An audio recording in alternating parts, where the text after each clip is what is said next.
예, 구역 성경 공부, 주일 오후 예배를 겸한 공부 인도하겠습니다. 지난주에 받은 말씀, 잃어버린 사람을 찾아서 라는 제목이고, 성경은 누가복음 19장 1절에서 10절까지 말씀입니다. 주보를 참고하시고, 또 주보에 설교문도 실려 있고, 또 문제도 실려 있는 거 참고하시면 되겠습니다. 첫 번째 질문입니다. 삭개오의 사회적 신분은 무엇인가요? 세리장이고 부자였다. 둘째로, 예수님 당시 세리는 유대 사회에서 어떤 대우를 받았나요? 설교문에서 찾아보라. 4가지 대우를 받았습니다. 첫째는 매국노, 민족의 변절자로 분류됐습니다. 정신적인 차별입니다. 두 번째는 도덕성을 상실한 범죄자요, 죄인으로 분류되었다. 도덕성을 상실한 죄인으로 분류됐습니다. 셋째는 세리와 그의 가족은 유대 사회에서의 모든 권한을 빼앗겨버렸습니다. 유대 사회에서 가장 큰 권한은 회당에서 하나님 믿는 신자로 사는 겁니다. 세리는 회당 출입이 금지됐습니다. 그뿐만 아니라 모든 권한이 박탈당합니다. 세리는 민족의 변절자고 도덕적 착취자이기 때문에 사회는 그렇게 세리들을 대우했습니다. 네 번째는 유대인의 법정에서 증인이 되는 자격까지 박탈당했다. 억울한 일을 만나면은 무슨 소송을 해야 되는데, 그리고 또 누구의 증인이 돼줘야 되는데, 세리에게는 증인의 자격까지 박탈당했다. 이쯤 되면은 세리는 인간이 아닌 겁니다. 주보에 있는 말씀처럼 산에는 사자가 있고, 광야에는 뱀이 있고, 도시에는 세리가 있다. 더럽고 무서워서 피하는 겁니다. 그런 대상이 됐다.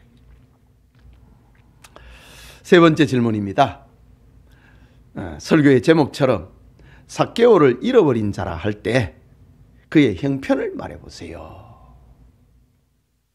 유대 사회로부터 그는 잃어버린 자입니다. 친척들로부터도 잃어버린 자입니다. 세리 때문에 가족들까지 불이익을 당하게 되니까 친척들부터도 잃어버린 자입니다. 그리고 하나님으로부터도 잃어버린 자였다. 그런데 예수님은 이런 잃어버린 자를 찾아 구원하기 위해 오신 분이지요. 네 번째, 예수님의 이런 소문을 들었던 삭개오지요. 죄인의 친구가 되어준다고 하는 소문을 듣고 그 유명한 랍비가 어떻게 나와 같은 죄인의 친구가 되어줄 수 있는가? 그분이 누구인가? 한번 보고 싶다 라고 해서 예수님이 여리고로 들어오신다는 소문을 듣고, 사람들이 많은 곳에는 갈 수 없는 그의 처지였지만은 부끄러움을, 비웃음을, 조롱을 무릅쓰고 군중들 속에 나타났습니다. 그런데 사람들이 너무 많은 거예요. 예수님을 볼 수가 없는 거예요. 자, 예수님을 보기 원하는 삭개오를 방해한 것은 무엇이며 그것을 어떻게 극복했나요? 먼저 방해. 키가 작았다. 사람이 너무 많았다. 키라도 크면 좀 낫겠는데 키가 적고 사람이 많아서 볼 수가 없었다. 그런데 삭개오는 그것을 어떻게 극복을 했느냐? 예수님이 지나가시는 그 길목에 돌 감람나무가 있었는데 거기 지금 애들이 올라가서 있는 거예요. 삭개오가 그 나무에 올라갔습니다. 돌 감람나무에 올라갔습니다. 우리 옛날 성경에는 뽕나무라고 이렇게 얘기를 하지만은 그거는 이제 문화적인 차이를 잘 표현하지 못해서 그렇게 표현했는데 정확한 언어는 돌 감람나무입니다. 예, 돌 감람나무가 아니고 돌 무화과 나무입니다. 돌 무화과. 자, 다섯 번째. 삭개오가 있는 곳에 오신 예수님은 무슨 일을 하셨느냐? 삭개오가 지금 나무 위에 올라가 있는데 거기에 이제 지나가시던 예수님께서 뭔 일을 했느냐? 삭개오를 쳐다봤다 라고 합니다. 그리고 둘째는 삭개오야 내려오라 이름을 부르면서 내려오라고 합니다. 그리고 내가 오늘 네 집에 유하여야 하겠다. 응? 다르게 표현하면은 내가 너 만나려고 이 동네에 온 거야. 내가 오늘 너 집에 가서 밥도 먹고 잠도 잘 거다. 예수님이 그렇게 얘기하셨습니다. 예수님의 말씀에 삭개오는 어떻게 반응했는가? 막 어린애처럼 급하게 내려왔다 이거지. 나무 위에 올라간 사람이 급하게 내려오는 건 어떻게 표현하면 좋겠습니까? 마치 막 미끄러물틀을 타듯이 쭈르르 내려왔다 이런 표현 아니겠습니까? 급히 내려와서 영접했다. 일곱 번째 문제입니다. 예수님이 삭개오의 집에 들어가시자 군중들은 어떻게 반응을 보였나요? 수군거리며 비난했다. 예수님이 죄인의 집에 들어갔다. 우리가 사귀지 말라고 했던 그 사람 집에 들어갔다. 조롱하고 비난했습니다. 여덟 번째 질문입니다. 예수님 앞에 삭개오는 서서 어떤 삶의 변화를 밝혔나요? 너무 좋아가지고, 너무 기뻐가지고. 삭개오는 자기 인생이 바뀌어버린 겁니다. 오늘 설교도 그렇지만 죄인이 하나님을 만나면 그 인생은 바뀌지 않을 수가 없는 겁니다. 삭개오 앞에 서서 예수님 앞에 서서 삭개오는 어떤 삶의 변화를 밝히나요? 19장 8절 말씀 그대로입니다. 내 소유의 절반을 가난한 자들에게 주겠사오며. 삭개오는 부자입니다. 그런데 그 부자 재물을 절반을 잘라서 가난한 사람 주겠다고 합니다. 그리고 만일 누구의 것을 속여 빼앗은 일이 있으면 네 갑절이나 갚겠나이다. 삭개오는 속여서 빼앗는 것이 전문이었으니까 나 그런 거 이제 지난 삶을 다 청산하겠다 이런 것입니다. 인생관이 바뀌었다는 거지요. 돈을 모으는 재물관이 바뀌었다는 겁니다. 자, 아홉 번째 질문입니다.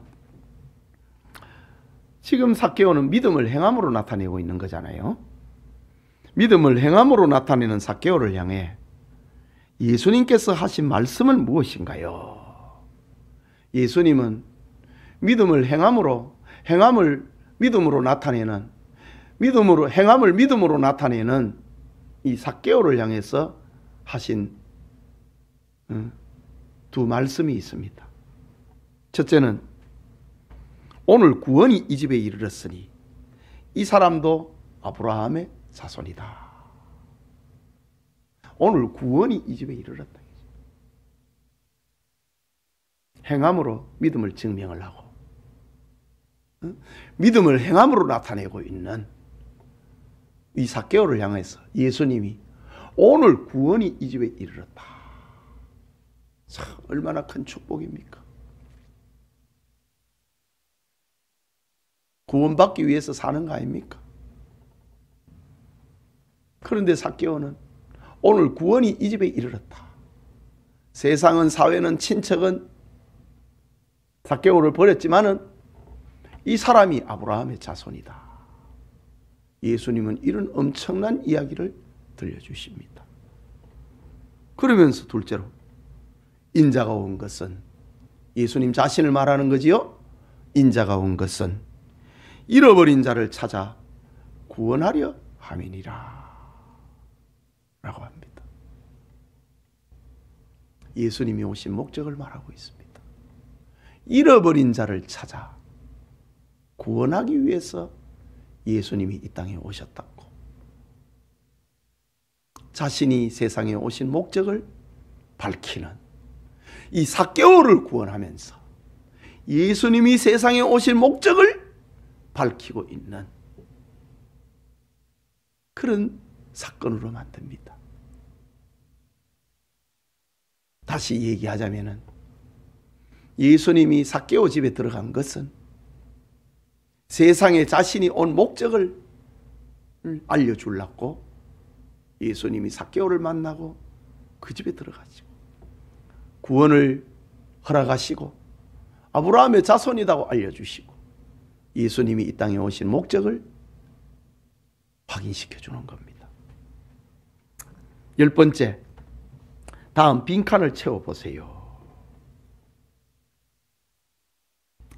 삭개오의 이야기를 생각을 하면서 하나님은 이 세상에서 성공한 사람, 실패한 사람, 훌륭한 사람, 비천한 사람을 무엇하지 않는다?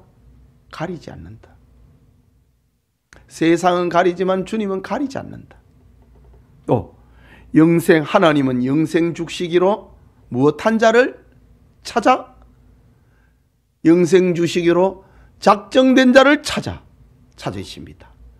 누구든지 예수 그리스도의 이름을 부르는 자를 구원으로 인도하십니다. 그렇다면 우리는 참으로 행복한 존재입니다. 예수님이 우리를 무엇했기 때문이다? 찾아오셨기 때문이다. 예수님이 우리를 무엇했기 때문이다? 불러주셨기 때문이다. 예수님이 우리로 새로운 인생과 새로운 물질관을 형성시켜 줬기 때문에 우리는 행복한 사람이다. 여러분 행복합니까? 예수님이 여러분을 찾아올 때, 예수님이 여러분을 만나 주실 때, 예수님이 여러분의 이름을 불러주실 때, 예수님이 여러분의 인생관을 변화시켜 주실 때, 예수님이 여러분의 물질관을 변화시켜 주실 때에 사람은 삭개오처럼 행복하게 된다. 이 축복이 있기를 소원합니다. 기도합시다. 하나님 아버지, 은혜를 감사합니다. 이 시간 우리를 주님의 집으로 불러주시고 하나님 앞에 예배드리고 또 주일 오후 예배와 를 겸한 구역 공부하게 되 감사합니다. 삭개오처럼 우리는 세상에서 잃어버린 자였으나 주님으로 말미암아 행복해지고 변화된 삶을 살아갈 수 있도록 축복해 주시옵소서. 예수님 이름으로 기도합니다. 아멘.